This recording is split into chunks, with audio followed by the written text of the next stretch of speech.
All right, this is day 17, and I'll be reading Genesis 17. Covenant of circumcision.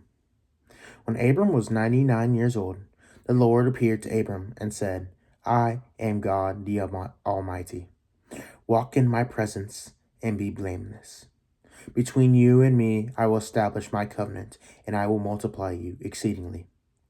Abram fell face down, and God said to him, For my part, here is my covenant with you.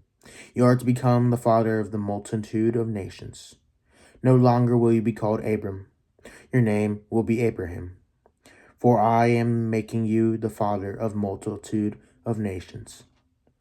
I will make you exceedingly fertile. I will make nations of you. Kings will stem from you. I will maintain my covenant between me and you and your descendants after you throughout the ages as an everlasting covenant, to be your God and the God of your descendants after you. I will give to you and to your descendants after you the land in which you are now residing as aliens, the whole land of Canaan, as a permanent possession, and I will be their God. God said to Abram, For your part, you and your descendants after you must keep my covenant throughout the ages. This covenant between me and you and your descendants after you, that you must keep. Every male among you shall be circumcised. Circumcise the flesh of your foreskin. That will be a sign of the covenant between me and you. Throughout the ages, every male among you, when he is 8 days old, shall be circumcised, including houseborn slaves and those acquired with money from any foreigners who is not of your descendants. Yes, both the houseborn slaves and those acquired with money must be circumcised. Thus my covenant will be in your flesh as an everlasting covenant. If a male is uncircumcised, that is, if the flesh of his foreskin has not been cut away, such a one will be cut off from his people. He has broken my covenant. God further said to Abram, As for Sarai, your wife, do not call her Sarai. Her name will be Sarah. I bless her, and I will give you a son by her. Her also will I bless. She will give a rise to nations, and rulers of people will issue from her.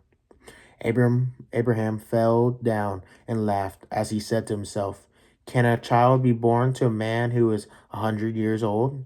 Can Sarah give birth at 90? So Abram said to God, If only Ishmael could live in your favor. God replied, Even so, your wife Sarah is to bear a son, and you shall call him Isaac. It is with him that I will maintain my covenant as an everlasting covenant, and with his descendants after him. Now, as for Ishmael, I will heed you. I hereby bless him.